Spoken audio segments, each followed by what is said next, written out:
హ్మ్. చిన్నప్పుడు మనం ఒక ఆట ఆడుకునేవాళ్ళం. నీకు గుర్తుందా?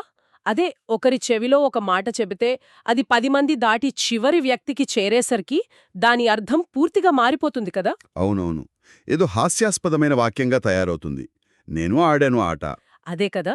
అంటే కేవలం 5 నిమిషాల్లో ఒక చిన్న గదిలోనే ఒక సందేశం అంతగా వక్రీకరించబడితే ఒక గొప్ప తత్వశాస్త్రాన్ని, ఒక సంక్లిష్టమైన సిద్ధాంతాన్ని ఏకంగా వందలేళ్ల పాటు చెక్కుచెదరకుండా కాపాడటం అసలు సాధ్యమేనా? వినడానికి అసాధ్యమనిపిస్తుంది. కాని బౌద్ధమత చరిత్రలో సరిగా ఇదే ప్రయత్నం జరిగింది. కరెక్ట్.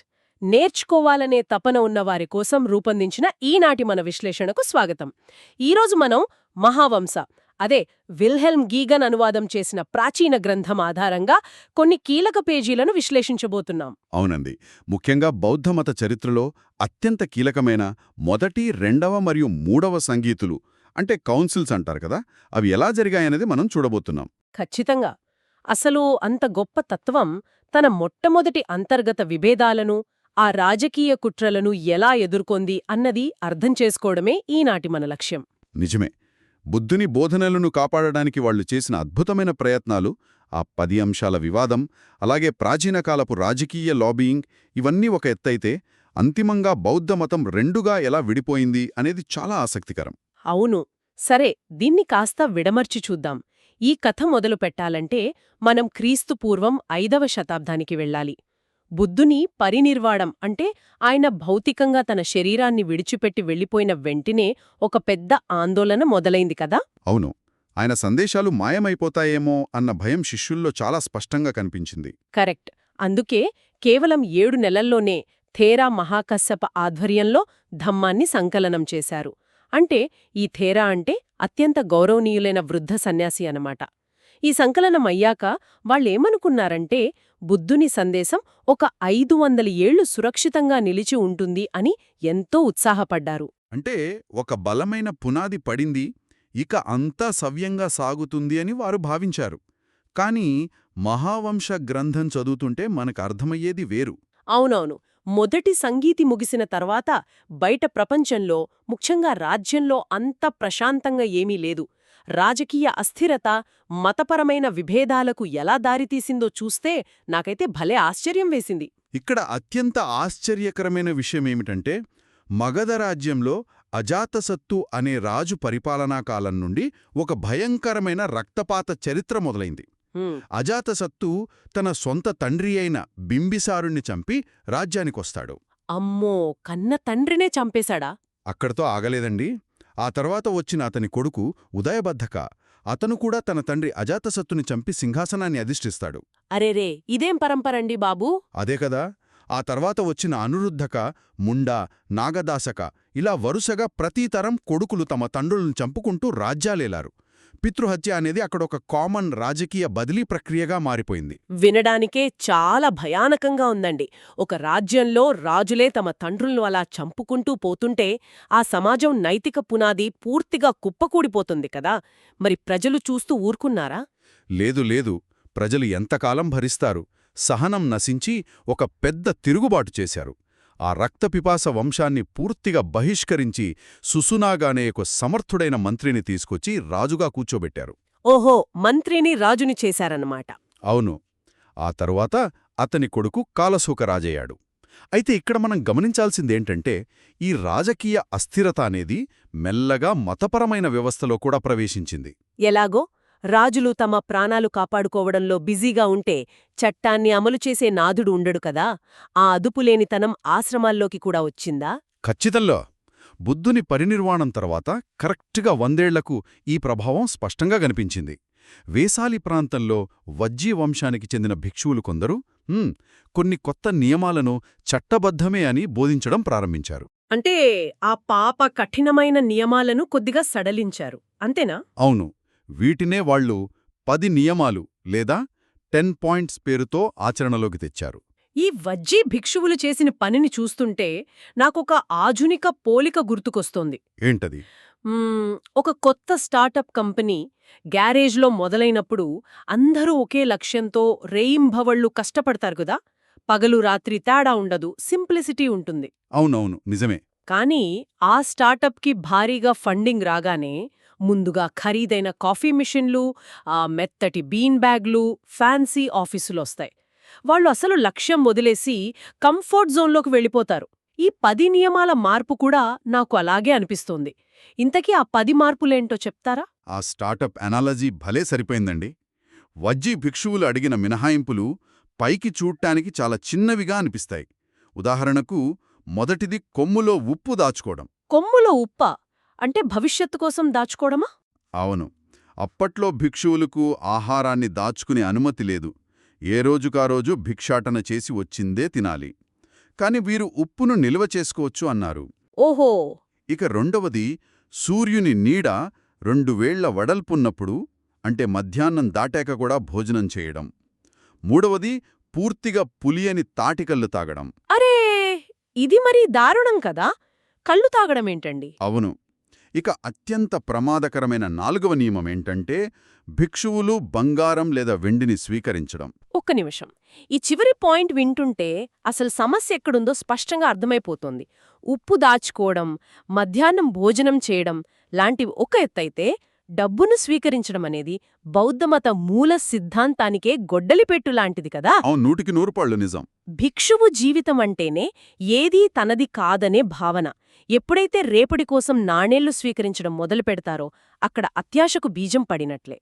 ఇది అసలు సిద్ధాంతానికే ముప్పు తెస్తోంది కదా! మరి ఈ చిన్న మార్పులు ఒక పెద్ద ఖండాంతర వివాదంగా ఎలా మారాయి? దీనికి కారణం థేరా యేసా అనే ఒక సీనియర్ సన్యాసి.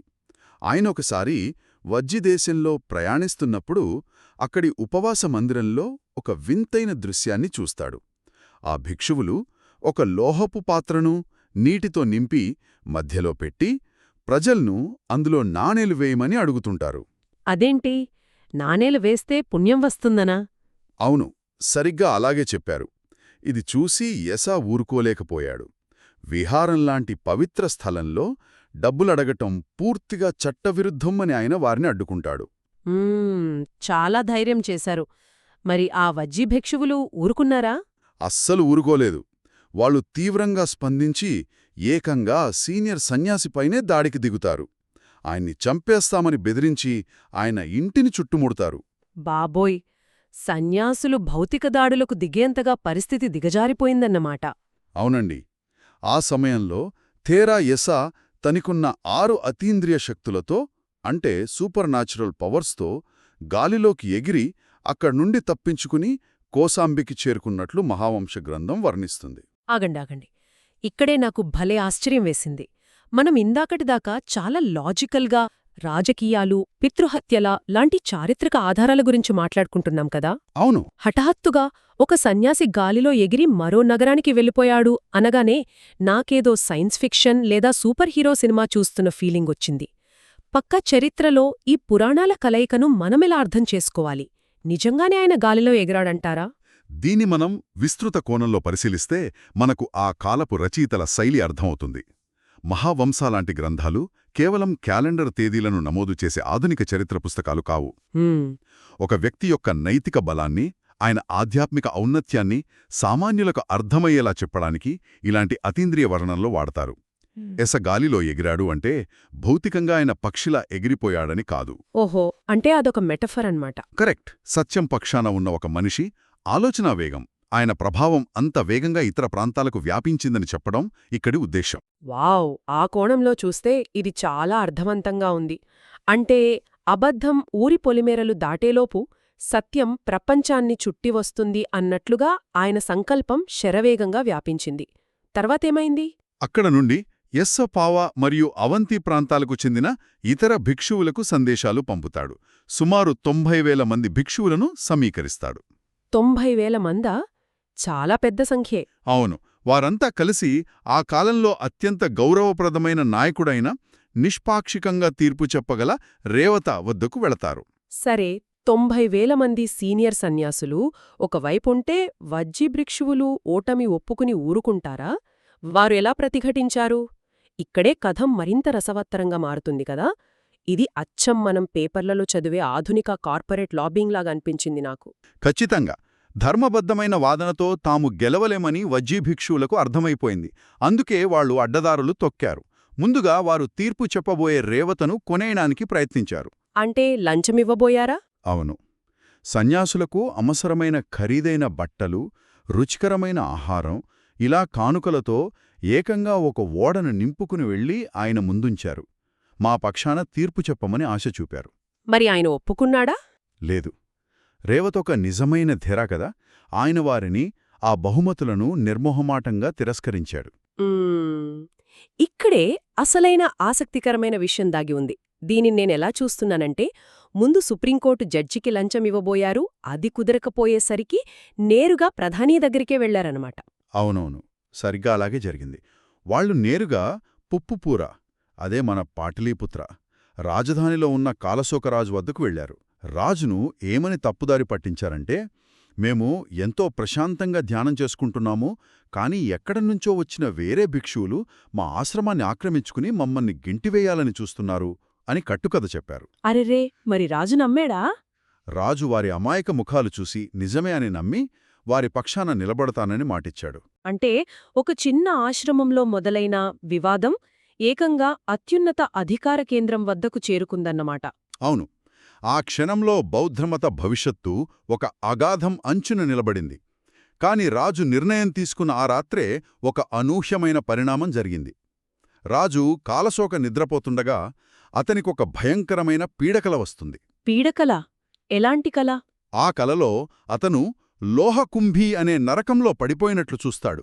లోహకుంభి అంటే మరుగుతున్న ఇనుము లేదా లోహంతో నిండిన ఒక భారీ పాత్ర.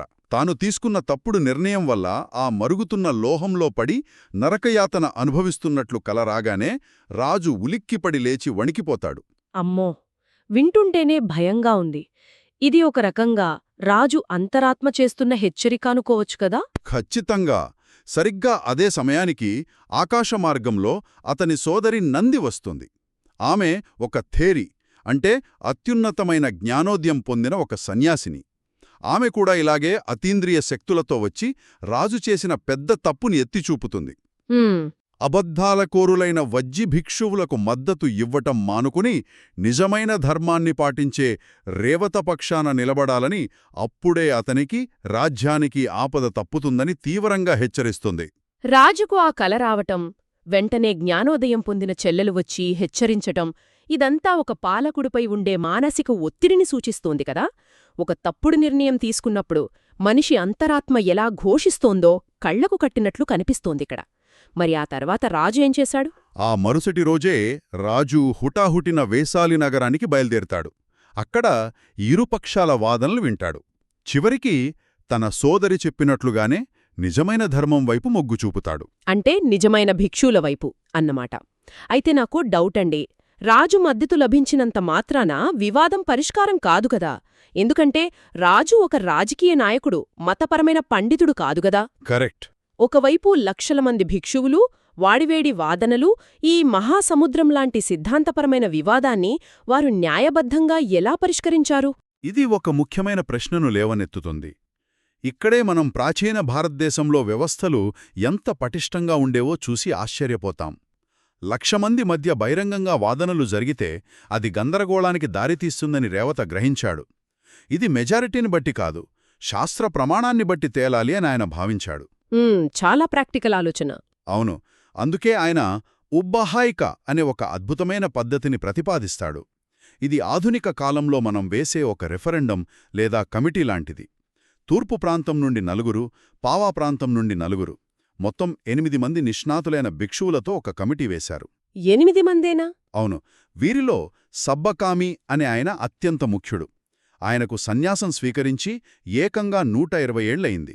వావ్, 120 ఏళ్ల అంటే ఆయన ఒక రకంగా నడిచే ఎన్సైక్లోపీడియా అన్నమాట. ఆయన సాక్షాత్తు బుద్ధుని శిష్యుల దగ్గరే నేర్చుకునుంటారు కదా. అవునండి. సాక్షాత్తు బుద్ధుని ప్రధాన శిష్యుడైన ఆనందుని దగ్గర శిక్షణ పొందినవాడాయన. అద్భుతం. అయితే ఈ ఉబ్బాహైక కమిటీ ఎలా పనిచేసింది? ఆ 8 మంది సభ్యులు ఒక ప్రశాంతమైన ప్రదేశంలో ఏకాంతంగా సమావేశమయ్యారు. అదొక న్యాయస్థానంలాగా జరిగింది. రేవత ఒక్కో పాయింట్ గురించి సబ్బకామిని అడుగుతూ వస్తాడు. ఉదాహరణకు, ఉప్పును కొమ్ములో దాచుకోవటం సంప్రదాయం ప్రకారం ఒప్పా తప్పా అని అడుగుతాడు. అప్పుడు ఆ వృద్ధ భిక్షువు ఏం చెప్పారు? ఆ 120 ఏళ్ల వృద్ధుడు ప్రతి ఒక్క పాయింట్ను లోతుగా విశ్లేషించి దాని వెనకున్న కారణాలను వివరించి ఆ 10 నియమాలు సంప్రదాయానికి పూర్తిగా విరుద్ధమని స్పష్టమైన తీర్పు చెబుతాడు. ఓహో! కమిటీ అంతా ఏకగ్రీవంగా దీన్ని ఆమోదిస్తుంది. దీంతో ఆ 10,000 మంది వ్యతిరేక వర్గపు వజ్జీ భిక్షుల వాదనలు వీగిపోతాయి. రాజు కూడా ఈ తీర్పును అంగీకరిస్తాడు. అలా 8 నెలలపాటు సాగిన ఈ రెండవ సంగీతి ముగుస్తుంది. అదొక సుదీర్ఘమైన న్యాయ ప్రక్రియ అన్నమాట. అభిప్రాయ భేదాలను నిర్వహించడంలో ప్రాచీన వ్యవస్థలు ఎంత పారదర్శకంగా వ్యవహరించాయో ఈ కమిటీ ద్వారా మనకర్థమవుతుంది. అంతా బాగానే ఉంది, సత్యం గెలిచింది అనుకోవచ్చు. కానీ వాళ్ళు అంత కష్టపడి సాధించిందేమిటి? మతం ఏకతాటిపైకి వచ్చిందా? దురదృష్టవశాత్తు వారు సాధించాలనుకున్న ఐక్యత మాత్రం దక్కలేదు. కౌన్సిల్ తీర్పు చెప్పింది, కాని ఆ తీర్పును అంగీకరించే మనస్తత్వం ఓడిపోయిన వర్గంలో లేదు. అవునా? మరి వాళ్ళేం చేశారు? ఆ 10,000 మంది వజ్జి భిక్షువులు వేరుగా వెళ్ళిపోయి మహాసాంఘియ అనే ఒక కొత్త పాఠశాలను లేదా వర్గాన్ని స్థాపించారు. ఇది బౌద్ధమత చరిత్రలో మొట్టమొదటి అతిపెద్ద విభజన. దీన్నే చరిత్రకారులు ది గ్రేట్ స్కిజం అంటారు. అంటే ఇదంతా దేన్ని సూచిస్తోంది? మతాన్ని ఏకం చేయడానికి పెట్టిన ఒక పెద్ద సమావేశం ఆ మతంలో శాశ్వతమైన చీలికలకు ఎలా కారణమైందో చూస్తే ఆశ్చర్యంగా ఉంది. అసలీ మహాసాంఘిక వర్గం ఆలోచన విధానం ఎలా ఉండేది? వారు ఎందుకు విడిపోయారు? ఇక్కడే మనం దీని వెనుకున్న తాత్విక విభేదాన్ని అర్థం చేసుకోవాలి. ఇది కేవలం ఉప్పు ఎక్కడ దాచుకోవాలి అన్నదానిపై జరిగిన గొడవ మాత్రమే కాదు. ఇది అధికారం ఎవరి చేతిలో ఉండాలి అనే దానిపై జరిగిన పోరాటం. అంటే పవర్ స్ట్రగల్ అన్నమాట. అవును. థేరవాదులు అంటే సంప్రదాయవాదులు ఏమన్నారంటే, ధర్మాన్ని వ్యాఖ్యానించే అధికారం కేవలం అత్యంత సీనియర్ అయిన ఎలైట్ సన్యాసులకు మాత్రమే ఉండాలి అన్నారు. కాని మహాసాంఘిక వర్గం వారు మతమనేది సామాన్య ప్రజలకు, జూనియర్ సన్యాసులు కూడా చేరువవ్వాలని వాదించారు. వారు మతాన్ని డెమోక్రటైజ్ చేయాలని చూశారు. ఇది చాలా ఆసక్తికరమైన కోణమండి. సంప్రదాయం వర్సెస్ ఆధునికత, లేదా కఠినత్వం వర్సెస్ సరళత్వం అనే ఈ పోరాటం ప్రతి సంస్థలోనూ ఎప్పుడూ ఒకప్పుడు వస్తుంది. ఆ ఒక్క చీలిక అక్కడితో ఆగిపోయిందా? లేదండి. ఒకసారి తలుపులు తెరుచుకున్నాక మార్పును ఆపలేము కదా. ఆ తర్వాత కొన్ని దశాబ్దాలలోనే ఈ 2 వర్గాల నుండి మరిన్ని ఉపవర్గాలు పుట్టుకొచ్చాయి. అలా 2వ శతాబ్దం నాటికి ఒకే బౌద్ధమతం లోపల మొత్తం 18 విభిన్న పాఠశాలలు ఆవిర్భవించాయి. 18? అవును. మహావంశ గ్రంథం గొప్పదనమేమిటంటే అది ఈ పరిణామాలను చాలా నిష్పాక్షికంగా రికార్డ్ చేసింది. మార్పు కోరుకునేవారిని, సంప్రదాయాన్ని రక్షించాలనుకునేవారిని ఒకే వేదికపై నిలబట్టి మన ముందు ఉంచింది. నిజంగా ఈ విశ్లేషణ ప్రాచీన చరిత్రపై మన దృష్టికోణాన్ని పూర్తిగా మార్చేస్తోందండి. చరిత్రంటే కేవలం రాజులు, వారి విజయాలు మాత్రమే కాదు గదా. ఇవాల్టి పెద్ద కార్పొరేట్ సంస్థలు లేదా సుప్రీంకోర్టులు రూల్స్ ఎలా అన్వయించాలో పోరాడుతున్నట్లే వేలేళ్ల క్రితం కూడా ఇలాంటి వ్యవస్థాగత సవాళ్లు, అవినీతి, విభేదాలు ఉన్నాయి. ఖచ్చితంగా. ఏ వ్యవస్థైనా కాలక్రమంలో వచ్చే మార్పుల ఒత్తిడిని ఎలా ఎదుర్కొంటుందన్నదే అసలు సవాలు. ప్రాచీన బౌద్ధ సంఘం ఆ సవాల్ను స్వీకరించింది, చర్చించింది, కాని అంతర్గత విభజనను మాత్రం ఆపలేకపోయింది. నిజమే. అయితే ఈరోజు విశ్లేషణను ముగించే ముందు మనమొక విచిత్రమైన కోణాన్ని ప్రస్తావించాలి. బౌద్ధమతం యొక్క మూల సిద్ధాంతం దేనిపైనా వ్యామోహం లేదా అటాచ్మెంట్ పెంచుకోకపోవడం కదా. అవును. కాని విచిత్రం చూడండి. కొమ్ములో ఉప్పు దాచుకోవడం, అంచులు లేని కుర్చీలో కూర్చోవడం లాంటి చిన్న చిన్న నియమాలపై వాళ్లు పెంచుకున్న వ్యామోహమే ఆ మతం చరిత్రలో అతిపెద్ద విభాజనాలకు కారణమైంది. ఇలాంటి చిన్న చిన్న పంతాలు, పట్టింపులు మన ఆధునిక ప్రపంచ చరిత్రను, మన వ్యక్తిగత సంబంధాలను ఇంకెంతగా మార్చేసుంటాయో కదా. ఆలోచించండి. మళ్ళీ మరొక ఆసక్తికరమైన అంశంతో కలుద్దాం.